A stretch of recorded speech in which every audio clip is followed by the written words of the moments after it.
En Caput pasan cosas. Yo no quiero llamar periodistas a los sirvientes. No quiero llamar periodistas a los que cobran para destruirnos. Que estos que se dicen periodistas y que dicen la verdad pero a medias, hay que ponerles otro nombre. Yo hablo de los verdaderos periodistas. Hay cantidad de radios como esta que se juegan, que les cuesta, que es un esfuerzo enorme, pero que siguen estando en el aire. Me parece que eso es lo que hay que reivindicar. Radio Caput. Yo hablo de los verdaderos periodistas. Esas cosas. ¡Ah, sí! Si quieres ver un paraíso, solo mira a tu alrededor y velo. Radio Caput. Desde el lugar de las utopías. Radiocaput.com. Mientras todos duermen, algo muy extraño ocurre en los laboratorios químicos RX. Seguinos en Twitter, @Radio Caput, o en Facebook, Radio Caput. Radiocaput.com. Estás conectado. Estás en Caput.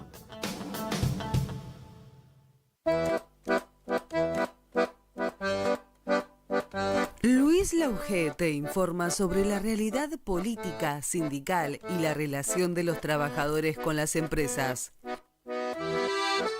Trabajadores y empresarios. Un programa donde las voces de los protagonistas y el análisis son el centro de la noticia.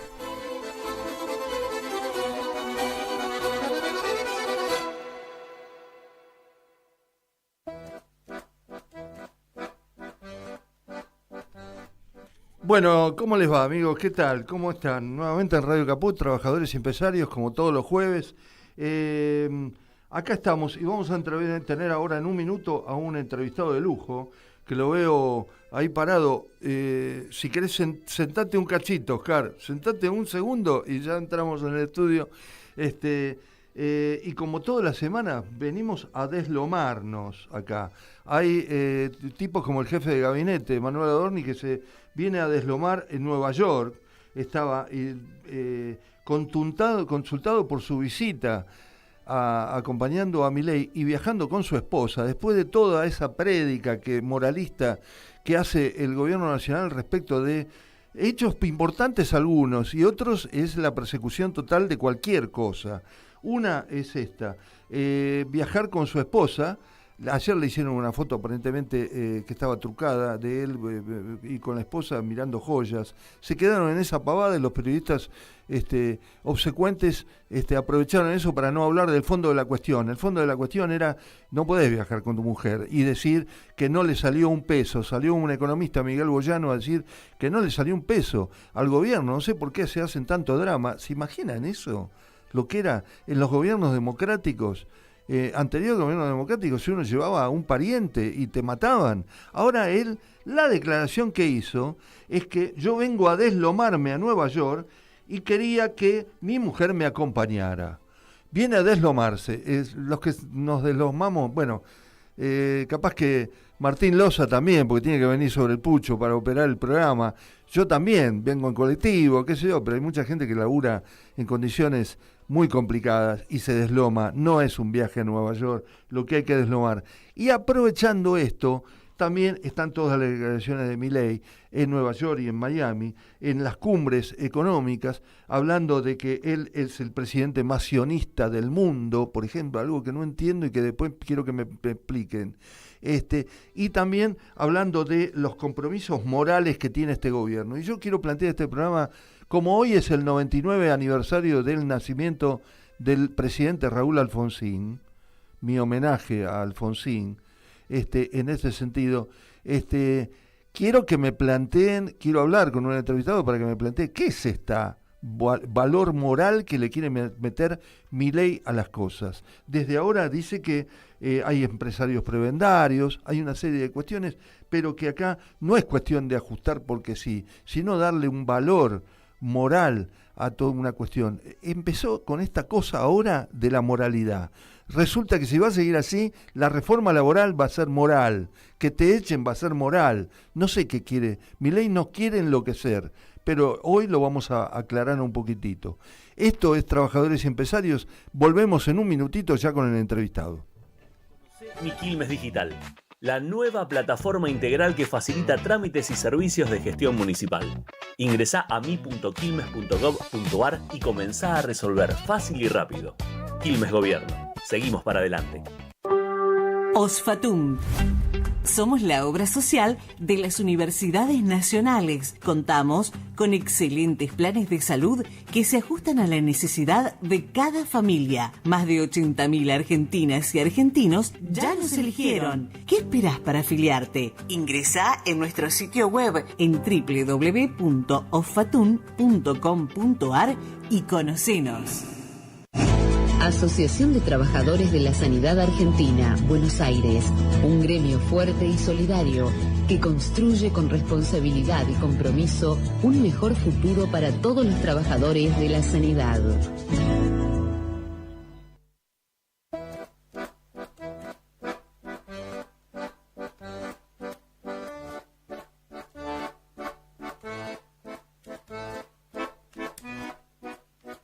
Bueno, esta introducción era precisamente porque tenemos un invitado de lujo en el piso de Radio Caput. Es Oscar Muiño, es abogado, periodista, escritor. Escribió libros de una gran trascendencia respecto de la figura precisamente de Raúl Alfonsín, pero además es un hombre presidente del Instituto Moreniano. No es ningún pichi. Entonces fue funcionario del área de la Secretaría de Información Pública del doctor Raúl Alfonsín en su momento, y me parece que está bueno por sus características también explicar esto, porque hoy justo es un aniversario del nacimiento de Alfonsín, y esta cosa de que Milei quiera meter, después de todo lo que nos hizo, la moral, las costumbres, mientras critica e insulta a todo el mundo, está mezclándolos tanto. Entonces, lo tengo a Oscar Muiño acá para aclarar algunas cositas. ¿Cómo estás, Oscar? Muy bien, Luis, gracias por la invitación. Al contrario. Yo hablaba de este tema porque yo lo escucho, primero a Milei, aparte hablando de, planteando en Nueva York, por ejemplo, que Irán era nuestro enemigo, todo esto, el tema de la guerra. Y él dijo, esto es para la introducción, yo me siento orgulloso de ser el presidente más sionista del mundo, ¿no? Y me acuerdo otros gobiernos, por supuesto el de Alfonsín, que tuvo coraje de plantearle a Reagan un montón de cosas en sus visitas a Estados Unidos, esta desembosada participación y participación en un conflicto que no tiene nada que ver, en lugar de ser una persona más equilibrada, es mucho pedir, me parece. Pero además emprendió una pelea con Paolo Roca y con Javier Madanes Quintadilla. Javier Madanes Quintadilla es el presidente de FATE, un hombre que acaba de echar a 910 empleados, y como él está enojado, porque Milei está enojado porque le echó a los antes de que hiciera la reforma laboral, le echó a la gente, entonces lo hizo quedar mal, se la agarró con este tema de que no se trata de hacer dice, los empleos que se destruyen en un sector se van a reconvertir en otros, dice Milei, y nuestras políticas están alineadas a la eficiencia económica, nuestras ideas están sostenidas en lo justo, y en lo que tenemos restricciones morales, y todos los instrumentos de política tienen que ser aceptables. Ya de hace unos días, Oscar, empieza Milei con este tema de que tiene restricciones morales, quiere como jugar un rol, me parece, en favor de la moralidad después de muchas críticas y después de muchas actitudes, y se habla también de que, es un comentario, nada más es una versión, de que viniendo la fecha del 24 de marzo, nada menos que los 50 años del golpe de Estado, una fecha para atesorar toda la vida, él se habla de que quiere tener una ley que amnistíe a los militares que están juzgados ya en la junta militar que promovió Raúl Alfonsín, el hecho célebre de convocar un gobierno democrático apenas iniciada la democracia, a sentar en un banquillo a jefes militares. Puede parecer, me parece que es una exageración. Primero yo quiero que me separes lo que fue o lo que sería el gobierno de Alfonsín respecto de este tema de los valores morales que ahora quiere plantear un tipo como Milei, y de lo que sería de lo que es la figura de Alfonsín respecto de su reivindicación contra los golpes de Estado, cosa que ahora Milei quiere, parece, denostar a los derechos humanos. Fue muy largo, se entiende, ¿no? Se entiende perfectamente. Dale, a ver, ahora te dejo hablar a vos. Milei es una figura más perversa que los militares del proceso. ¿Por qué te digo eso? Que parece una enormidad, porque dirán, Milei no mata directamente a nadie, no atormenta, etcétera. No, pero los militares, digamos, en su régimen más sanguinario, que es el de producto del gobierno 76-83, tomaban la lucha contra la guerrilla y contra la izquierda en general, o el peronismo, el radicalismo, lo que fuera, como una obligación moral penosa. Es decir, ellos no festejaban matar gente. Salvo algunos, digamos, algunas personas muy enfermas, pero en general no lo festejaban, lo consideraban un deber, que por supuesto no lo era, no es que se lo estoy consintiendo, digo. Obviamente. No se alegraban una guerra, además, de matar gente. Es decir, de hecho, tratan de no dar ninguna explicación porque están avergonzados moralmente de lo que están haciendo. Nunca salieron a decir qué suerte, echamos a 40.000 o a 60.000 o hay tantas familias sin trabajo, la gente no había festejo, no había maldad, había una maldad profunda, digamos, ¿no es cierto? Pero en lo personal cada uno de ellos no disfrutaba el daño producido.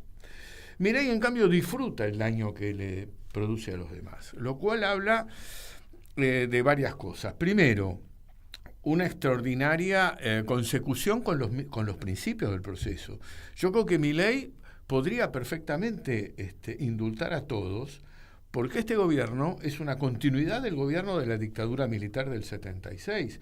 Es más, sin los límites que esa dictadura tuvo, por ejemplo, en materia social, porque tenían miedo algunos militares de que una persecución y un despido de mucha gente pudiera beneficiar la oposición a su régimen, y otros porque realmente no querían tampoco dejar a la gente así en la calle.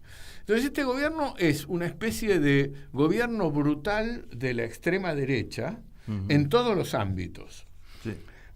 Y además un gobierno brutal que abjura de la política exterior, porque cuando vos decís yo sigo a fulano, no importa si seguís a Estados Unidos, a Israel, a Rusia o a China, en realidad lo que querés decir es yo no voy a hacer más política exterior.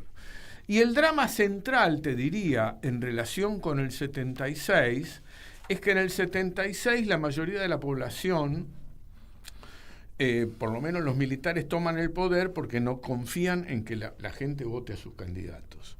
En cambio, hoy la gente acaba de ratificar al gobierno en la última votación. Lo cual habla de una cierta indignidad general de la población. Yo a esta altura de mi vida puedo hablar con libertad, vos me aseguraste. Entonces, la gente que se quede sin trabajo y votó a Milei, la verdad que ha votado, Milei anunció esto.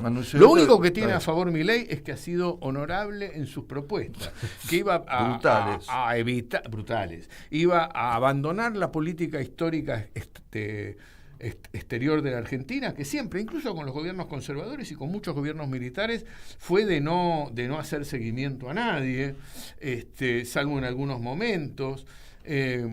Ahora él hace seguimiento, él dice que el tema de Israel, pero yo te recuerdo que el gobierno del presidente Alfonsín fue considerada la sinagoga radical, le decían sus adversarios. Sí, exactamente. Entonces, tenía digamos, no está estableciendo. Lo que pasa es una persona extraordinariamente ignorante, Milei y su grupo. No tienen antecedentes ni políticos ni de militancia. No entienden, ellos aluden a un principio que supuestamente en la Argentina le fue bien a fines del siglo XIX y principios del siglo XX, con gobiernos que hicieron todo lo contrario que hizo Milei, porque gastaron una fortuna en la educación pública, gastaron una fortuna en los hospitales públicos, se opusieron a la preponderancia norteamericana desde el primer Congreso Panamericano de 1889 en adelante. Es decir, la Argentina tiene toda una tradición que Milei, que es una persona, te repito, muy ignorante, no consigue. Es más, Los gobiernos de derecha, como el gobierno de Bolsonaro en Brasil o el gobierno de Katz, que está asumiendo ahora en Chile, el presidente de Chile, son gobiernos cuya política económica no tiene nada que ver con la de Milei. Esto es una época proteccionista. Entonces, quien libera sus mercados es un suicida, que no le entiende nada y no le importa nada. Porque este gobierno es el gobierno más brutalmente gobernado por un pequeño grupo de empresas que básicamente son las tecnológicas y empresas como Mercado Pago, cuyo dueño ni siquiera está en la Argentina, digamos, esa es la confianza que le tiene a Milei, no está en la Argentina. Y entonces, bueno, con el desarrollo de las fuerzas productivas, ellos calculan que van a tener éxito. Pero este mensaje yo lo vengo escuchando desde que iba al colegio. Y lamentablemente ha pasado mucho tiempo desde entonces. Claro. Es decir, este fue un mensaje que tuvo la dictadura de Onganía, este fue un mensaje que tuvo la dictadura de Videla, este fue un mensaje que tuvo el gobierno democrático, debo reconocer, de Menem, que cambió al peronismo y lo hizo partícipe de relaciones carnales con Estados Unidos y de liberación de las normas que protegían a la industria argentina y a los trabajadores argentinos. Pues este gobierno sí es heredero de Menem por algo. Dos sobrinos de Menem participan de la gestión de Milei. Herramienta clave de la política. Martín Menem, presidente de la Cámara de Diputados, nada menos. Y Lole Menem es más importante, un operador todavía, importante. Es el hombre de Karina Milei. Exacto. Y es el que hace los armados en el interior, en la organización política, digamos, en la parte de casta que tienen los Milei y que no reconocen. Entonces, vincular eso con Alfonsín yo entiendo. Milei en su campaña electoral, sobre todo en la presidencial, se basaba en decir que el problema argentino había empezado con Irigoyen en el 16, es decir, con la participación popular, el voto masivo, si bien solo de varones al principio, como era en todo el mundo, con Irigoyen, y que había terminado con Alfonsín, cuya imagen tenía y le pegaba golpes todas las mañanas. Entonces, es lógico que lo diga, porque que vote en los sectores populares es una molestia. Vos sabés que Irigoyen, a la semana de asumir, recibió a dirigentes sindicales anarquistas en huelga, siendo que los sindicatos no estaban ni reconocidos por el Estado, ni la huelga estaba permitida, hasta el punto que la prensa general protestó contra ese hecho, que cómo puede ser que el presidente de la República reciba en la Casa Rosada a huelguistas. Y no a los patrones de los huelguistas, que son los que tienen razón, según ellos. Por supuesto, ni hablar. Y ahí empiezan las primeras leyes sociales. Las primeras no, la primera en realidad las hace el gobierno conservador con en la primera ley de jubilaciones, es para los empleados del Estado, la 43-49, y muchas medidas, claro, ellos lo que no querían era tomar el poder, pero desde el poder, la oligarquía conservadora enfrentó a los norteamericanos, trató de utilizar las contradicciones entre los intereses ingleses, norteamericanos, alemanes y franceses, y por eso todo más o menos estuvo dividido. Como decían los chinos en sus épocas imperiales, usar a los bárbaros extranjeros contra los bárbaros extranjeros. Entonces, y Alfonsín es un hombre que en política exterior mantiene esa tradición argentina, busca el apoyo de Europa, como lo hizo Perón y como lo había hecho la oligarquía, que era la tradición argentina, pero ya Europa cada vez estaba más débil y con menos interés en actuar. Y se niega, por supuesto, Alfonsín a cualquier tipo de participación, de negociación. Es decir, Alfonsín evita la invasión a Nicaragua, que estaba decidida por Reagan, y arma el grupo de apoyo a Contadora junto con Brasil, y con eso se evita la intervención militar. Quiero decir que Milei dijo, está muy bien, estamos en guerra, vamos a ganar nuestra guerra.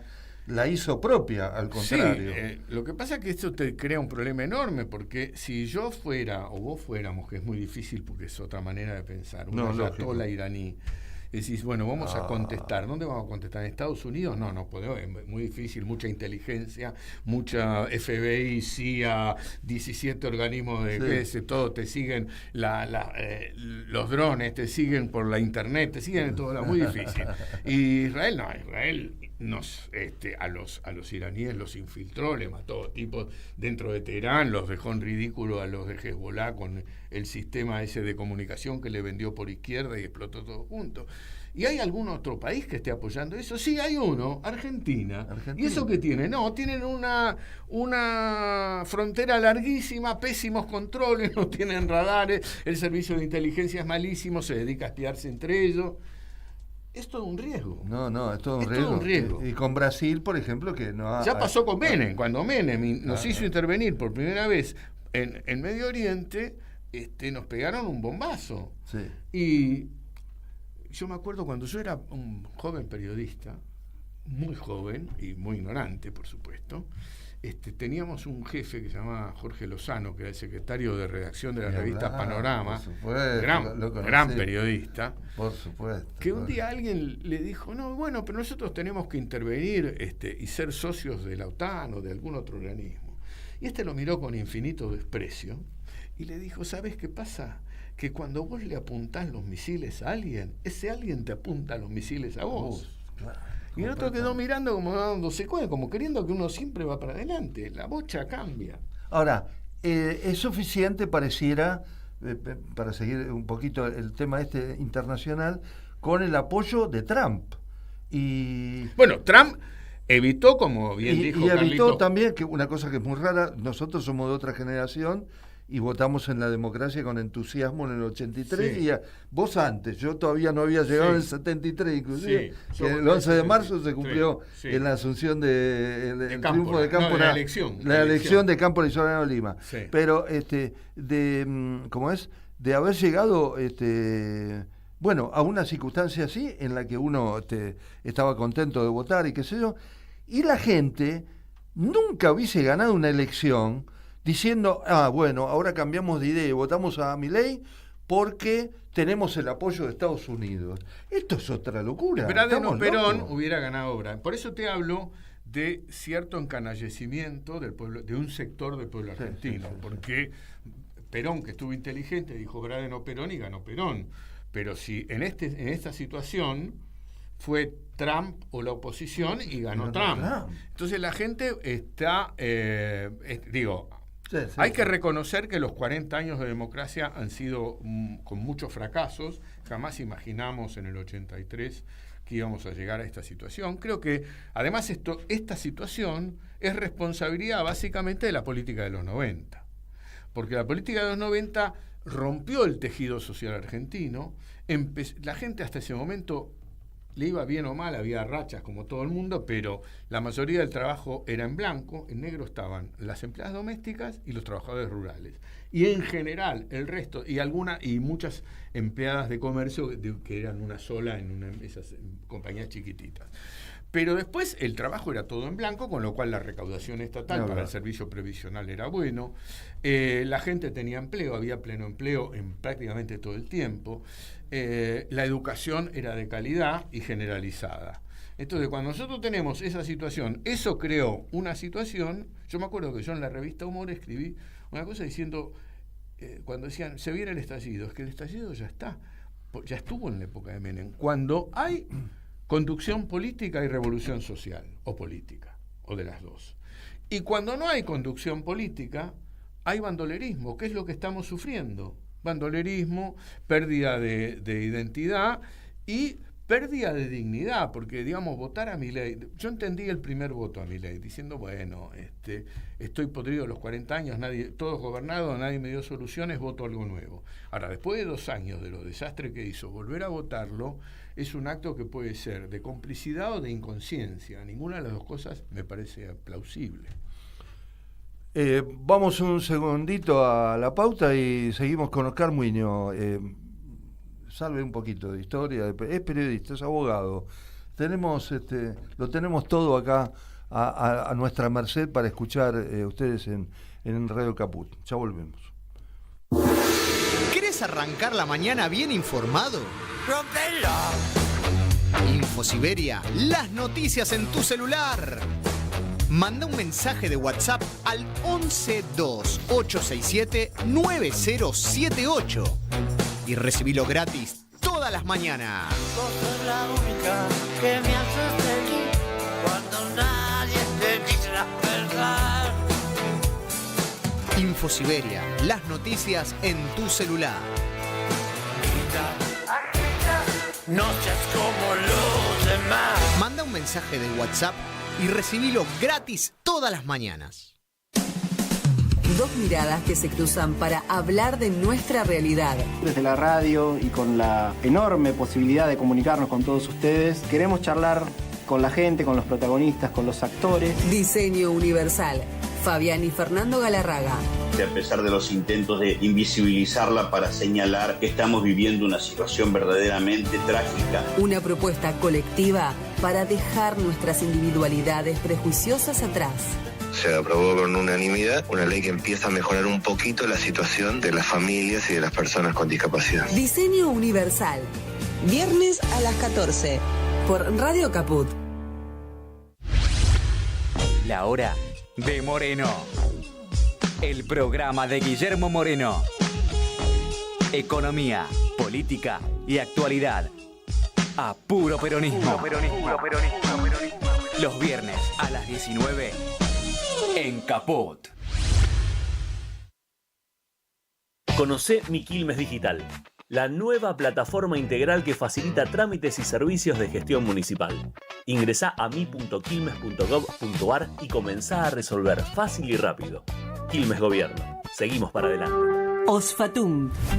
Somos la obra social de las universidades nacionales. Contamos con excelentes planes de salud que se ajustan a la necesidad de cada familia. Más de 80.000 argentinas y argentinos ya nos eligieron. ¿Qué esperás para afiliarte? Ingresá en nuestro sitio web en www.osfatun.com.ar y conocenos.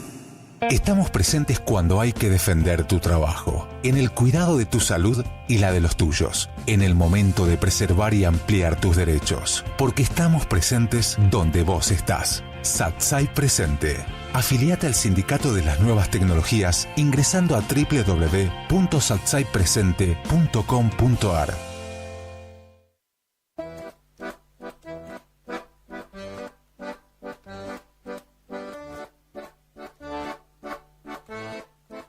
Bueno, seguimos con Oscar Muiño, periodista, abogado, historiador, fue funcionario del doctor Alfonsín en los 99 años del nacimiento de Raúl Alfonsín, y hablando de esta, no comparación, a mí me parece demasiado, pero comparación en el sentido de lo que quiere remontar Milei. Parece que Milei no quiere, empezó su gestión criticando a Irigoyen, el radicalismo, un radicalismo que ahora lo tiene bajo su falda un sector importante, lamentablemente, pero ahora ha hablado de valores morales, y los valores morales, Alfonsín, le vas a hablar de valores morales con todo lo que significó el padre de la democracia. Y esta cuestión de los derechos humanos y de los 50 años del golpe de Estado, ¿a vos te parece que Milei va a generar un hecho para que estos 50 años del golpe de Estado, este aniversario que se cumple el 24 de marzo,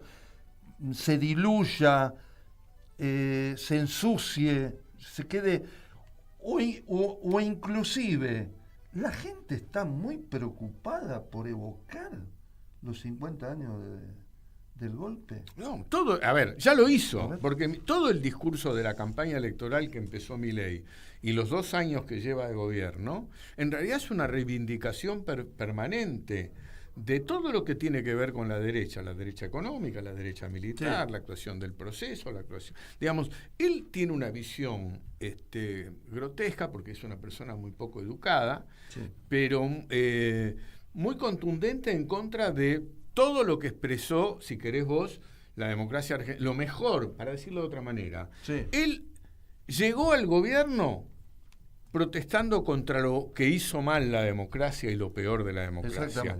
Pero en realidad su gestión va contra todo lo mejor que tuvo esta democracia, que es la defensa de los humildes, la búsqueda de reconocer a cada persona su voto, la búsqueda de una mayor justicia social, aunque no se consiguiera, la independencia nacional, aunque algunos estuvieran en contra, y sobre todo la convergencia y el diálogo entre todos los sectores políticos, por diversos que sean, y el respeto general a los derechos humanos. Entonces, todo eso ha sido puesto en tela de juicio. En realidad, es una cosa mucho más brutal de la de Menem, pero Menem, cuando hace los indultos, también está atacando la política de derechos humanos. Claro. Cosa que no hizo Raúl Alfonsín, porque al contrario sentó en el juicio a los militares un precedente muy importante. Y sí, pero eso se acabaron los golpes. Digamos, ¿por qué la Argentina tuvo 50 años de golpes militares y después no tuvo ninguno exitoso? Porque le hicieron 3 golpes a Alfonsín y uno a Menem. Entonces se acabó porque el juicio a las juntas demostró que cobraba los que estaban al mando, porque esa fue la genialidad de la historia, no pegarle al sargento Zampabollo o al capitán fulano, sino a los comandantes. Yo creo que ese es el eje. Pero yo creo que el problema de la democracia siempre es el pueblo. Cuando los pueblos hacen las cosas bien, digamos, el pueblo argentino del 83, que acompañó la democracia, todo el proceso, el pueblo argentino de 1810, de lo que no era Argentina todavía, de 1810, que se lanza en la Revolución de Mayo, de 1816, que declara la independencia, los ejércitos libertadores que van desde lo que ya eran las Provincias Unidas, es decir, nosotros, que van al Uruguay, que era nuestro, pero después deja de serlo, que van a Chile, que van al Perú, que llegan a combatir en los llanos de Ecuador. Entonces, toda esa cosa de solidaridad y de liderazgo es lo que está perdiéndose con esta gestión. Y también se está perdiendo el tema del el pueblo. Yo creo que está equivocado. Los pueblos se equivocan. No es verdad que los pueblos no se equivocan. Los pueblos, en general, yo digo, hay que respetar, porque ahí se mezclan las cosas.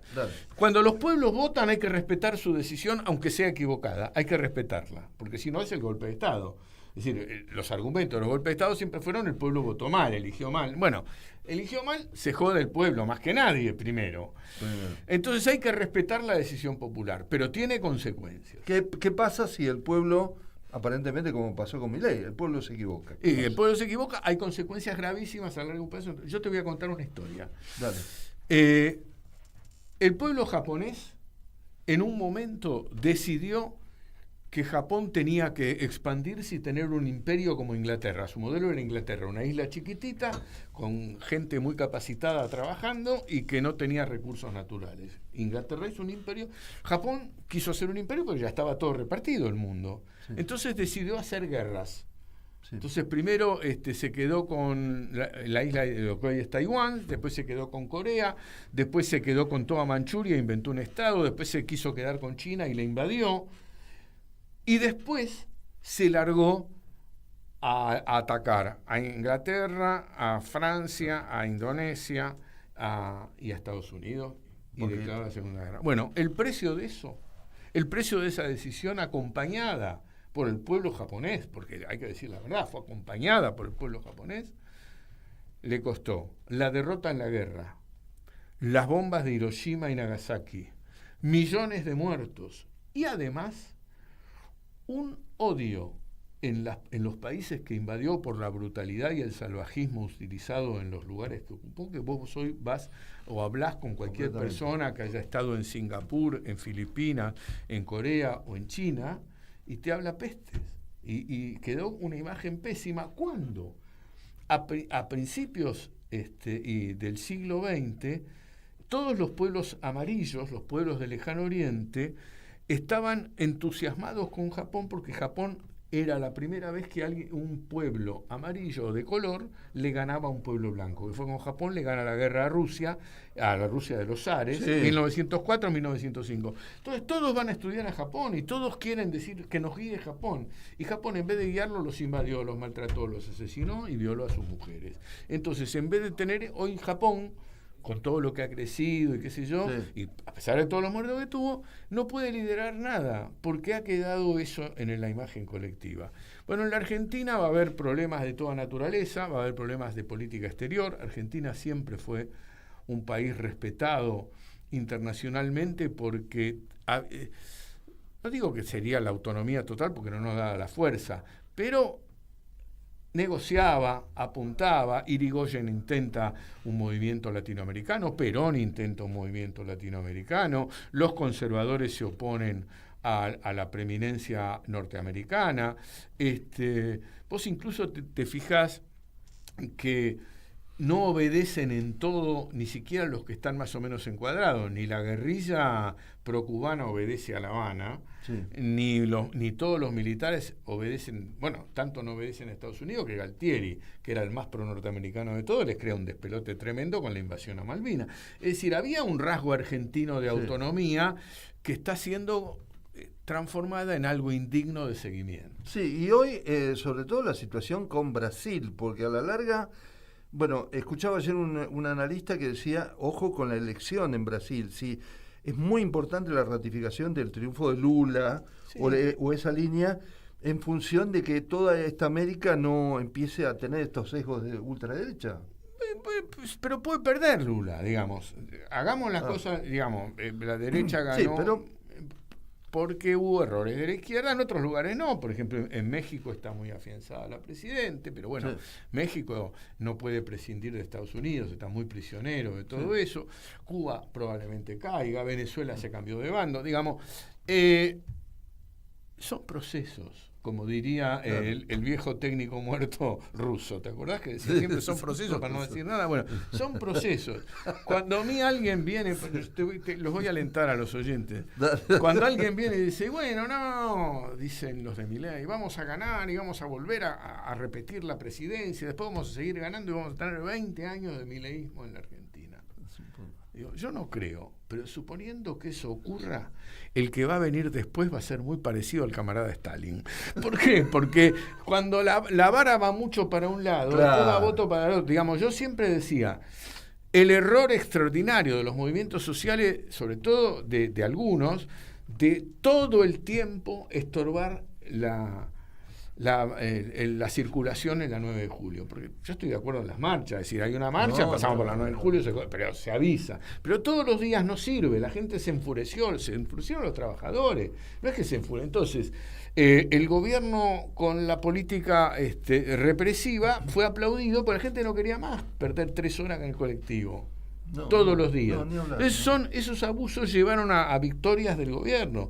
El tema de decir de la abrogación del derecho penal. Una cosa es el garantismo, que todos estamos de acuerdo, y otra cosa es la no afectivización del Código Penal. Uno está, digamos, cualquier gobierno tiene que defender a las víctimas. Después entenderemos si los victimarios tienen condiciones que hay que tratar de reinsertarlos, pero no todos los tipos que nacieron en malas condiciones asesinan gente. Y no es lo mismo robar un pasacassette que torturar a una vieja de 80 años para que te diga dónde tiene el canuto. Una cosa, Oscar, precisamente a raíz de todo lo que van a ser actos por los 50 años del golpe de Estado, movilizaciones, hay una cosa que me parece que es como una cosa que nos queda ahí, porque necesitamos actos. La universidad y hasta el público se sumó a los actos por la reforma universitaria, fue espectacular. Pero sigue gobernando Milei y sigue teniendo adhesión. Digo, son los actos, ¿qué debería, los derechos humanos, qué debería, y hasta el Congreso, digo, qué debería generarse acá? Hechos políticos concretos que no demuelan los derechos humanos, las garantías, las leyes. Tu pregunta es la pregunta del millón. En mi opinión, todo lo que está haciendo la oposición no sirve. Sirve para que no, digamos, los que estamos contra Milei nos pongamos contentos, hablamos entre nosotros, decimos, sí, mirá cómo está traicionando. No sirve para nada eso, porque eso no construye. Lo que tampoco es nada más que la economía, porque si fuera por la economía, Milei tendría que haber perdido, su gobierno era espantoso y sus resultados son malísimos. Entonces, ¿qué es lo que pasa? El tema es, la política en última instancia sobre todo la política democrática de elecciones, tiene que ver con la esperanza. La gente vota algo para mañana, no para ayer. Porque por ayer te podrán hacer un monumento, como tiene Alfonsín, o Gallardo, que también tiene un monumento, pero como no le fue bien, Dios se tuvo que ir. Entonces, el tema es, vos tenés que pelear el tema de la esperanza. La gente que te dice, salvo la clase media alta, que está chocha porque gana mucha guita, pero la gente de clases trabajadoras, o la gente de clase media baja, que le estaba pésimo, dice, no, pero hay que darle tiempo. Yo creo que... ¿Por qué hay que darle tiempo? Y en realidad la gente dice hay que darle tiempo porque no hay nada enfrente. No va a volver Cristina, ni va a tener ninguna chance de volver. Tampoco va a volver de la Rúa ni Macri. Entonces, o vos construís algo, o esto va a seguir simplemente porque no hay otra cosa enfrente. Hasta el momento en que sea tan insoportable que todo vuele por los aires. Cosa que también es probable que ocurra, dado la dinámica que estos episodios tienen. Pero yo creo que volver a toda la parafernalia que ya usamos, de celebremos a Alfonsín, pero la bandera no es Alfonsín. Digamos, la Unión Democrática se juntó, era un frente de centro-izquierda, no de derecha, como el peronismo inventó, no es verdad. No. Estaba el Partido Comunista, Partido Socialista, Partido Demócrata Progresista y Unión Cívica Radical. Puso el cartel de Roque Sáenz Peña. Roque Sáenz Peña se había muerto hacía 30 años. Claro, nadie sabía quién era Roque Sáenz Peña. Es decir, se oye decir las madres de la plaza, muy respetable. Raúl Alfonsín, el padre de la democracia. Pero si vamos para atrás, no, el juicio de la Junta está en la historia. La historia es muy valiosa y hay que defenderla y hay que hacer combates por la historia. Claro. Sí que no digo que no haya que hacerlos, de hecho yo los hago, o trato de hacerlo en mi muy modesta posibilidad. Pero el tema de la política es la construcción de una opción de poder razonable capaz de disputarle a un sector que es muy fuerte, porque ellos no son fuertes en la estructura militante, pero tienen a sueldo montones de personas con los trolls. Los trolls tienen financiamiento de las grandes empresas y en el mundo es un momento malo. Yo te quiero cerrar con una sola idea. ¿Cuánto hace? 90 años y casi 100. El presidente de Estados Unidos, que era Franklin Roosevelt, se enfrentó directa y públicamente y tomó medidas en contra de ellos con todo el establishment más rico de Estados Unidos. Se enfrentó con el señor Ford, el dueño de la Ford. Estamos hablando de la época que los autos eran mucho más importantes que hoy. Se enfrentó con el señor Douglas, que fabricaba aviones. Se enfrentó con JP Morgan, que sigue hoy. Sí. Se enfrentó con todo el establishment, con las empresas químicas, con todas, que le inventaron un candidato en contra a ver si le ganaban, le hicieron... El JP Morgan le tenía tanta bronca a Roosevelt que su mayordomo estaba obligado a cortarle el diario todas las menciones a Roosevelt para que él no tuviera que tolerarlo. Bueno, eso era Estados Unidos, un gobierno popular, digamos. El gobierno actual es al revés, está de acuerdo e impulsa las políticas de todos los ultramillonarios.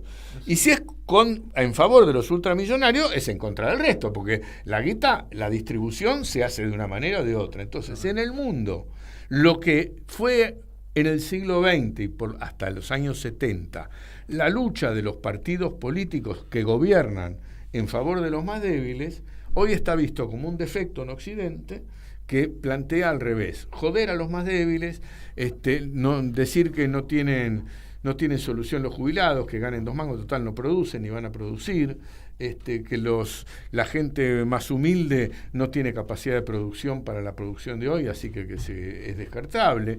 Bueno, es un cambio extraordinario en el mundo. Sí. Ya volvemos enseguidita en la última parte de la entrevista con Oscar Muñoz y lo escuchamos porque la verdad que es muy entretenido. Vamos, ya volvemos. Conocé Mi Quilmes Digital, la nueva plataforma integral que facilita trámites y servicios de gestión municipal. Ingresá a mi.quilmes.gov.ar y comenzá a resolver fácil y rápido. Quilmes Gobierno. Seguimos para adelante. Osfatum. Somos la obra social de las universidades nacionales. Contamos con excelentes planes de salud que se ajustan a la necesidad de cada familia. Más de 80.000 argentinas y argentinos ya nos eligieron. ¿Qué esperás para afiliarte? Ingresá en nuestro sitio web en www.offatun.com.ar y conocenos. Asociación de Trabajadores de la Sanidad Argentina, Buenos Aires. Un gremio fuerte y solidario que construye con responsabilidad y compromiso un mejor futuro para todos los trabajadores de la sanidad.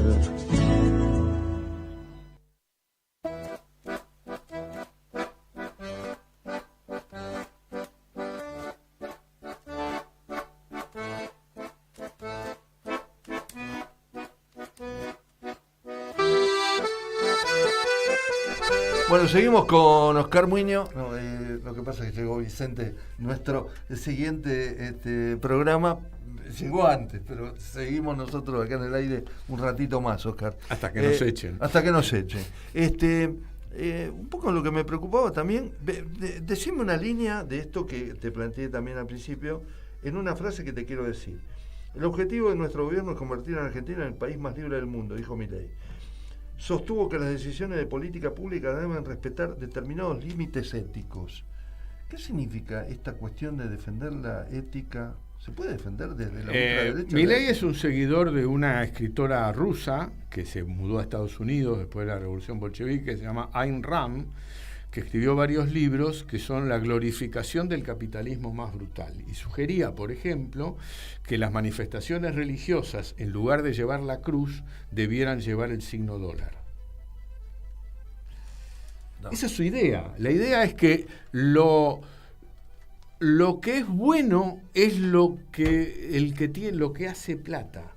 Digamos, es exactamente lo contrario de cualquier visión religiosa, ideológica o política que haya existido nunca en Occidente, ni siquiera en la parte mala de Occidente. Digamos, esta idea de que solo la guita tiene valor, no figura ni en el Antiguo Testamento, ni en el Corán, ni en los Evangelios, ni en el budismo, ni en ninguna conducta. Es decir, es todo lo contrario, es antimoral. Ellos dicen, lo único moral es lo que da dinero. Este es el principio que él quiere establecer. Ahora, si hablamos de moral, si hablamos de militancia, si hablamos de vocación, sí, de los que votamos en el 83 con amor, sí, por la vuelta de la democracia, por ejemplo, hoy está tan diluido, parece que a la gente no le importa, pero le echa mucho la culpa a los partidos, a la oposición. No hay oposición. Ahora, definime esto para terminar. ¿Por qué el peronismo no tiene una vocación aparentemente no tiene una vocación nacional, imbuido en internas permanentes con el problema de Cristina detenida? Hay una gran discusión en el sentido de que un sector del peronismo quiere, pero hay que llevar el eslogan Cristina, sí, Cristina presa, que sí, la liberen. Sí. Si se plantea eso, va a haber un sector que te va a votar en contra, no te va... Sí, por un lado. Y por el lado del radicalismo. Sí, vamos por uno. Peronismo. Bueno, dale. El peronismo se traicionó a sí mismo con Menem. Menem hizo la política inversa a la historia del peronismo. Es decir, en lugar de combatir al capital, glorificó el capital, jorobó a los trabajadores, sí, y se proclamó relaciones carnales con Estados Unidos, que era todo lo contrario a lo que había hecho Perón y el gobierno 73-76. Muy bien. Entonces, ¿el peronismo qué es? El peronismo, después de Menem, al pasar Menem, y después venir el Duhalde y después el kirchnerismo, son tantos cambios ideológico-políticos que en realidad te da la sensación que se convirtió en una fuente de poder de una gran coalición donde los tipos del interior no piensan lo mismo que los del conurbano, sí, y son también una confederación de partidos. Si hay un jefe que organiza, todo el peronismo oficial va atrás del jefe. No importa si el jefe es de izquierda, de centro, de derecha, va para arriba o para abajo. Claro. Si ofrece el poder. Si no ofrece el poder, se corre. Por eso hoy Cristina está aislada. En cuanto al radicalismo. El radicalismo no se pudo reponer nunca de de la pérdida del liderazgo de Alfonsín, porque de la Rúa no llegó a ser un líder en el mismo sentido, y el partido se convirtió crecientemente en una suerte de confederación de partidos provinciales.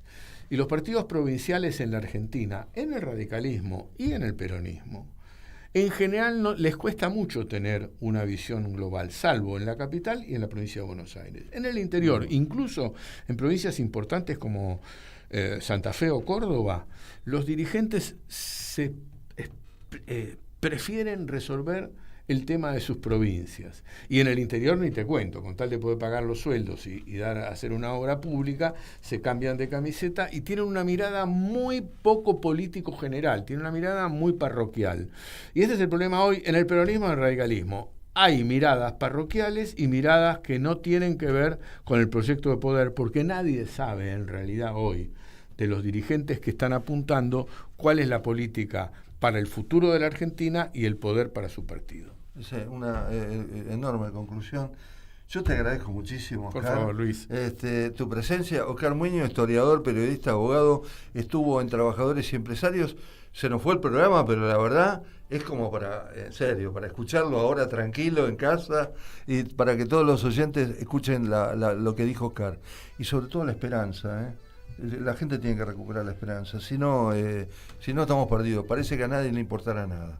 Esto fue Trabajadores y Empresarios, Martín Loza en la operación técnica. Nos vemos el jueves que viene. Gracias, Oscar. Vos.